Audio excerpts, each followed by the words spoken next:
তোমরা সাধারণ একটা মানুষকে মারতে পারো না। যাও, আমি এক্ষুনি একে মেরে ফেলবো আর প্রাণকণা নিয়ে আসবো। তুই আমাকে কুমিরের প্রাণকন্যাটা দিয়ে দে, না হলে তোকে মেরে ফেলবো। তুই আমার কিচ্ছু করতে পারবি না। আজকে কুমির রাজাকে আমি শেষ করে দিব।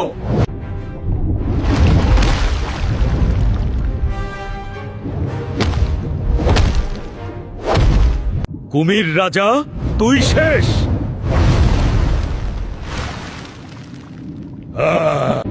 দেখো কুমির, আমি তোমার বাবাকে মেরে ফেলেছি, কিন্তু আমার বউ কোথায়? তোমার বাবা তাকে কোথায় রেখেছে? বাবা মৃত্যুর আগে তোমার বউকে বিয়ে কুমির বানিয়ে দিয়েছে। এখন সে কুমির হয়ে বাবার আস্তানায় বন্দী। তাহলে এখন কি হবে? একটা উপায় আছে, তোমাকে যেতে হবে পাতালপুরী, আর সেখানে রয়েছে মাছকন্য।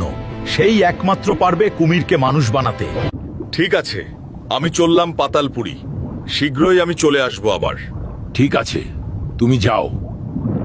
আরে বন্ধু, তুমি এখানে, তোমাকে খুঁজছিলাম। তুমি আমাকে পাতালপুরে নিয়ে যাও। ঠিক আছে বন্ধু, তুমি কাঁধে ওঠো। বন্ধু হাল্ক, তুমি এবার নামো। এটাই হচ্ছে পাতালপুরী। ধন্যবাদ বন্ধু তোমাকে। তুমি যাও।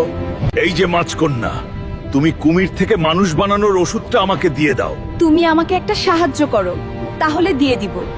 আমাদের এখানে কিছু ডলফিন মাছ আমাদের ছোট ছোট মাছগুলোকে খেয়ে ফেলতেছে, তাদেরকে রক্ষা করতে হবে। আমি রাজি।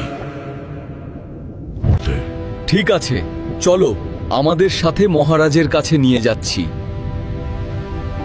আমি চাইলে তোমাকে এখন খেয়ে ফেলতে পারি। তুমি আমার কাছে কিছুই না, কিন্তু তুমি এসেছো সাহায্যের জন্য, তাই তোমায় কিচ্ছু করব না। কিন্তু তুমি চাইছো মাছকন্যাকে বাঁচাতে। একটা শর্তে মাছকন্যাকে মাফ করতে পারি। তোমার আমার সাথে ফাইট করতে হবে। যদি জিততে পারো তাহলে মাফ করে দিব।